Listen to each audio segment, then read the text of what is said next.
Hey guys, what's going on? Coach Mike here from CrossFit Prototype, and we're going to go through our technique tips on the conventional deadlift.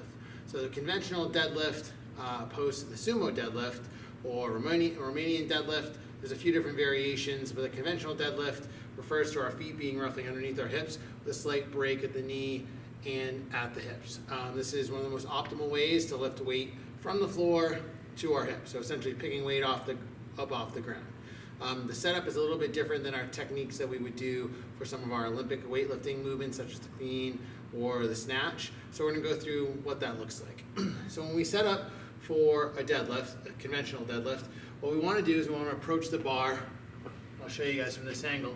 So we want to approach the bar with our feet underneath our hips. This is going to give us the most pressure and force into the floor, right? Think of like a jumping stance. We're not going to start our jump wide or in a squat stance. We're probably going to bring our feet underneath our hips and jump up as high as we can. So we want to be able to produce enough ground force with that. So feet are underneath the hips. We want to start with the shins roughly an inch or two away from the bar. This is personal preference. You could argue this all you want.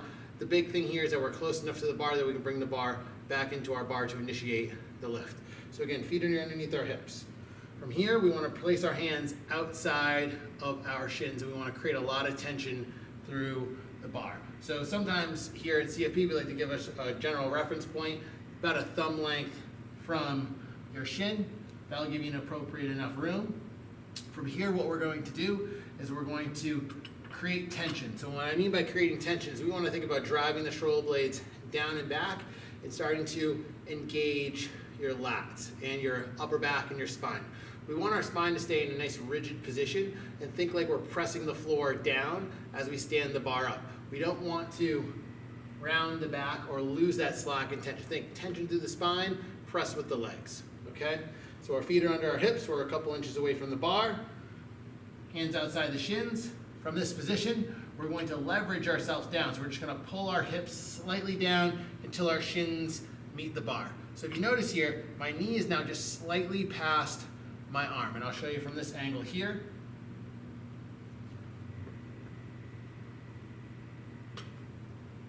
My knee is just slightly past my bar. My knee is slightly past my arm. What we want to do here, again, create that tension through the upper back, press the bar into our body, and create stability and stiffness through our entire system. So we don't want to be relaxed at all.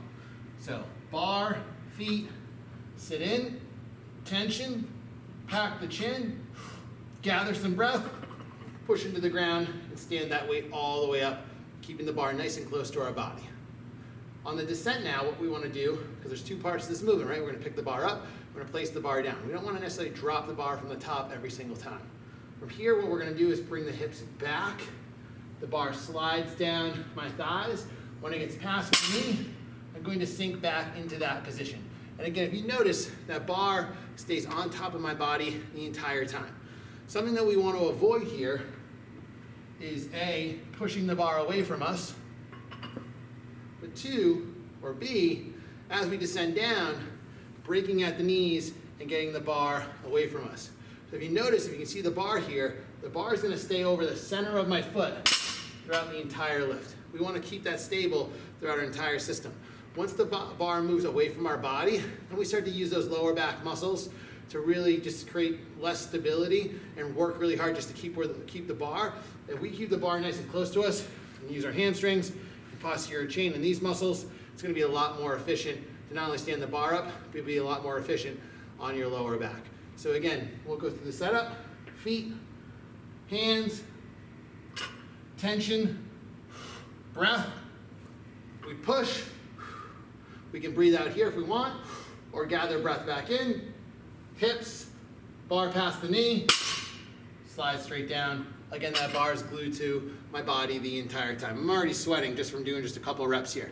Again, we want to create as much tension as possible when doing the conventional deadlift or any deadlift in general. And those are a few tips on the